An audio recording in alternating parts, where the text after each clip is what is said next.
Hey gang, Zoe Gray here, and today I want to talk a little bit about World of Tanks Blitz.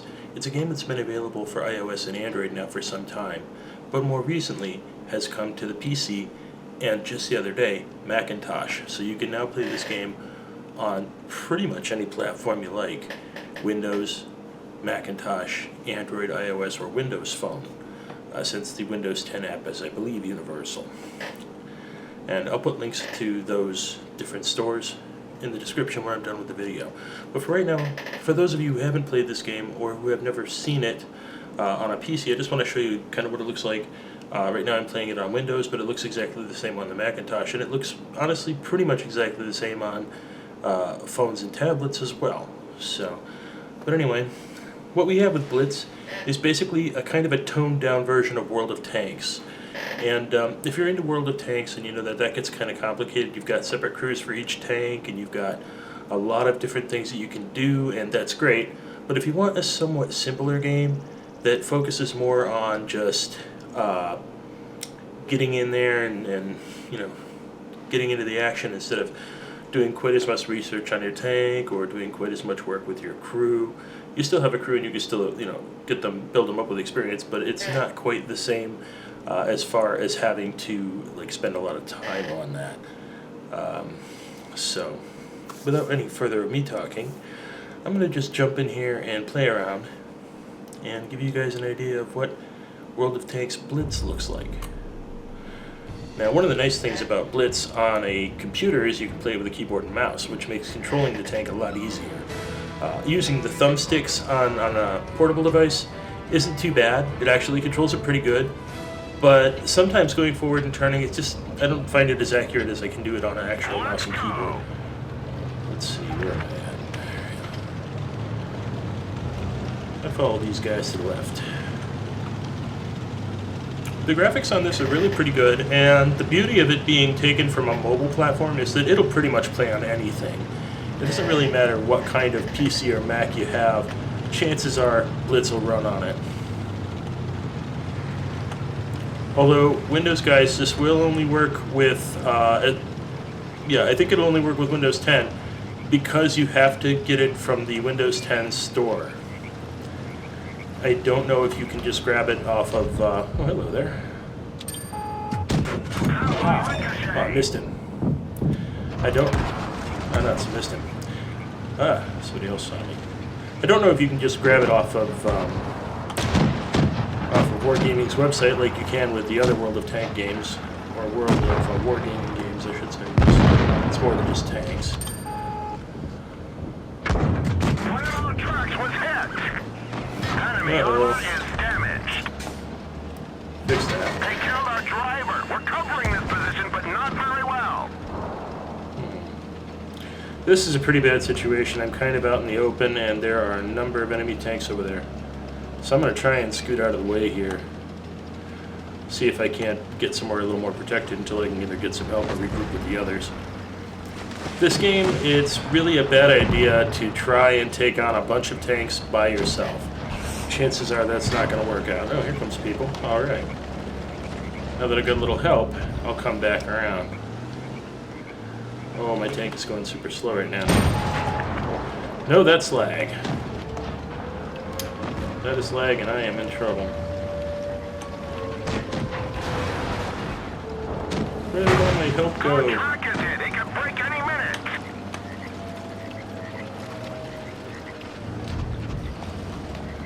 You probably figured out this is not good. All my help is over there. Oh shoot, he's gonna come down and try to get me. Let's probably just succeed. One of our trucks is gone. We can't move. Crap. Come on, reload. Ah. At least I won't go down without a fight. One more, come on. Okay, maybe two more.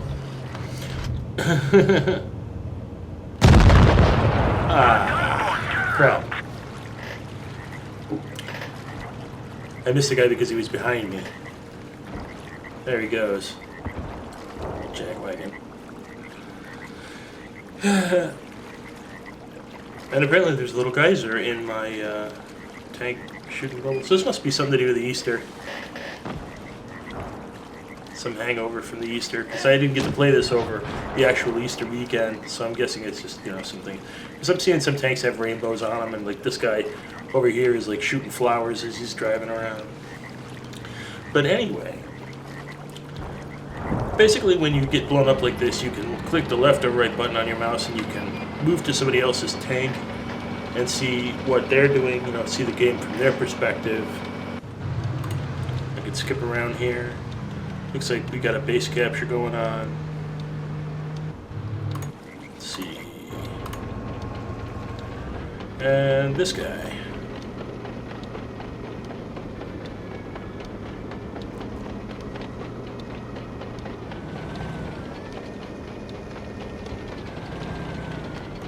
Who sounds like he's having engine trouble.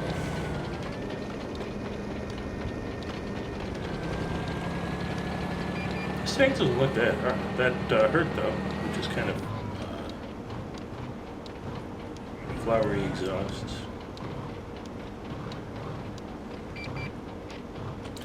There's two ways to win this game if you haven't played it before. One is to capture the base, the other is to destroy all the enemy tanks. Right now, it could go either way. There's one enemy tank left and two tanks at the base capturing it. You see the green line in the middle that's going up, that means our team is winning the base capture. Looks like they're going to go and hunt that red tank down, so literally it could go either way right now.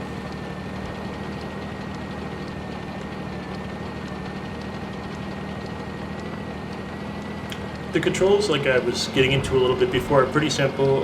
WSAD to move forward and backward or turn. Your mouse moves your turret left and right. Shift to zoom, and left mouse to fire. Right mouse, if you click that, you can use the hold the right mouse button and move the mouse to actually like pop a little up from your tank and turn, so you can look around and see what's around you, which is great when you're in battle.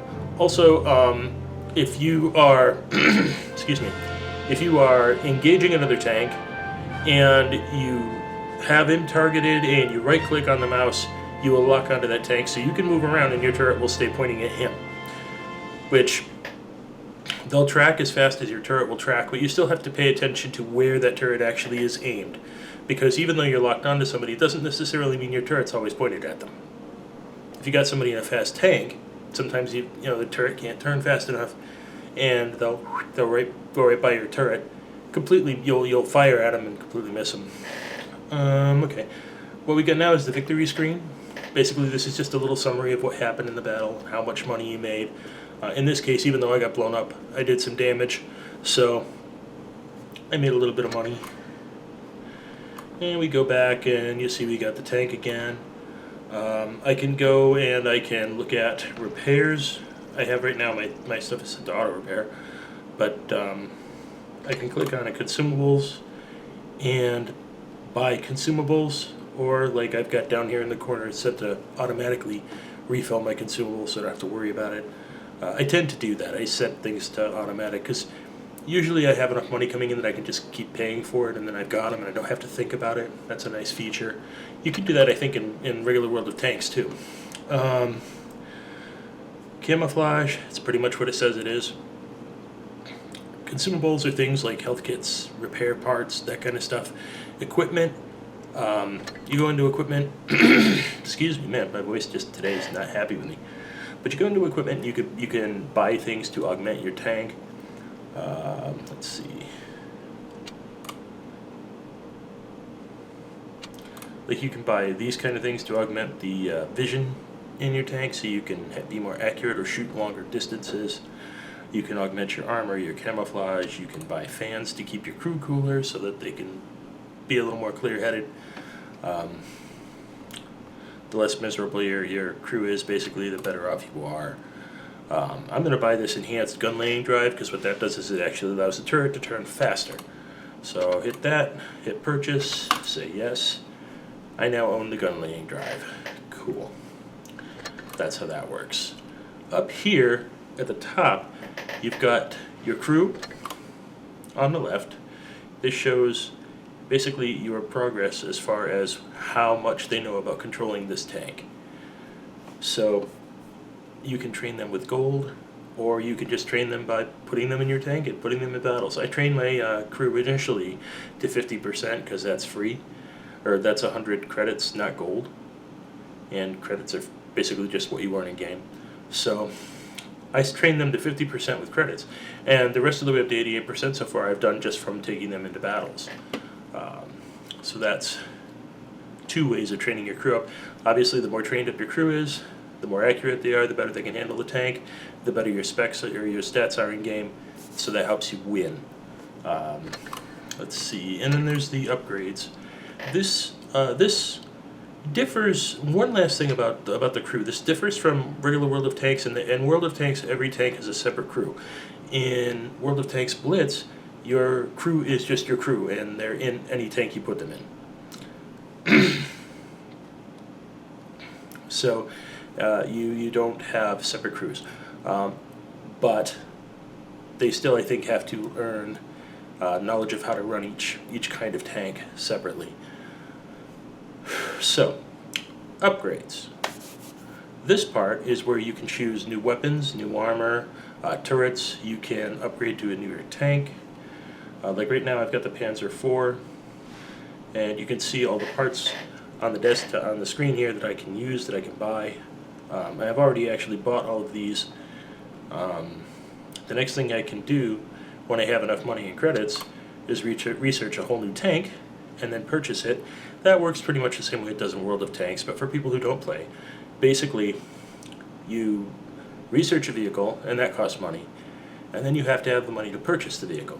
So it's 2 separate things between researching and purchasing, and that's the same for all the tech upgrades: the cannons, the armor, the turrets, the engines, the radios, anything that you have that you update. Excuse me, I guess you don't update radios in Blitz, you do it in regular World of Tanks, but still, basically anything that you update works that way. You can also see the modules available for the next tank up, if you'd like to see that. So it gives you some idea of what the tech tree looks like moving forward. And you can keep doing that. You can go through the whole tech tree all the way to the end for your particular tank, or any tank that you own. That's how that works. Oh, is there anything else? There are missions.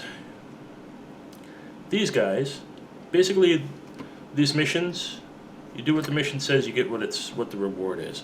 In this case, this mission has me destroying 15, not 50. 50 would be kind of nuts. Destroying 15 enemy vehicles over any number of battles with a Tier 4 tank. I've got 6 of 15.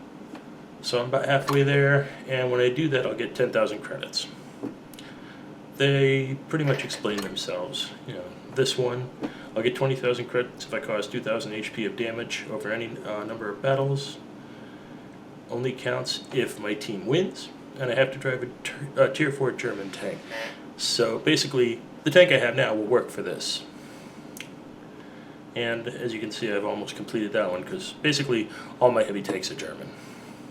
So good. But that's how that works. And up here, we got news, your platoon, that's basically for friends, account, clans, community support. That's pretty much the same as you would find in World of Tanks. But that's pretty much the way this works. I think the game's a lot of fun.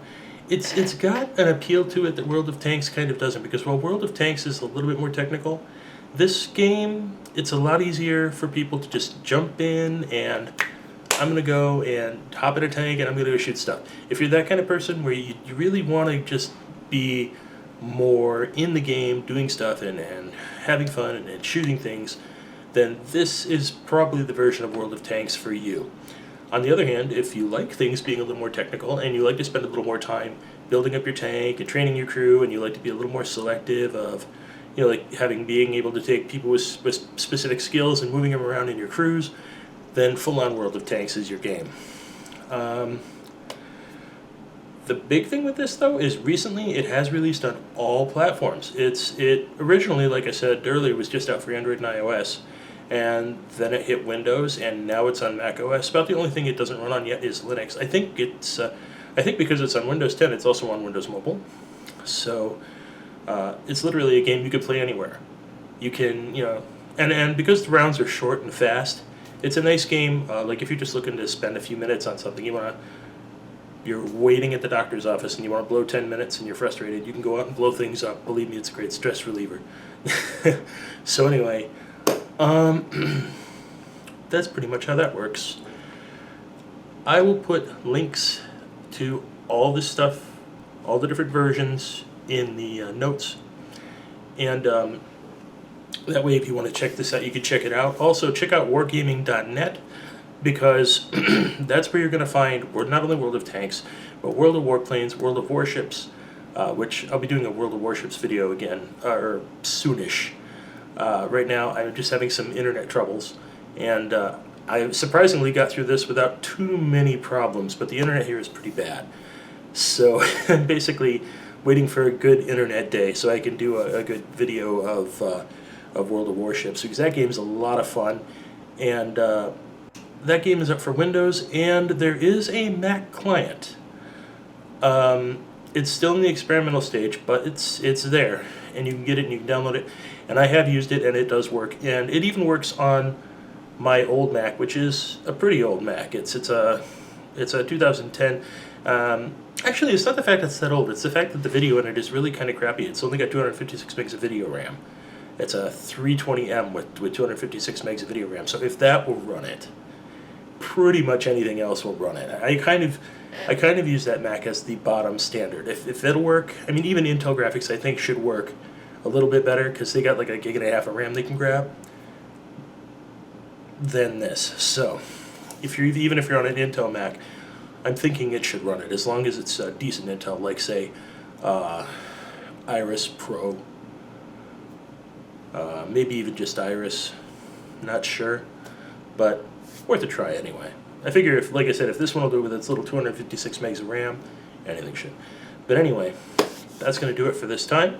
If you like this video, tap the subscribe button, and thank you very much for watching. Cheers!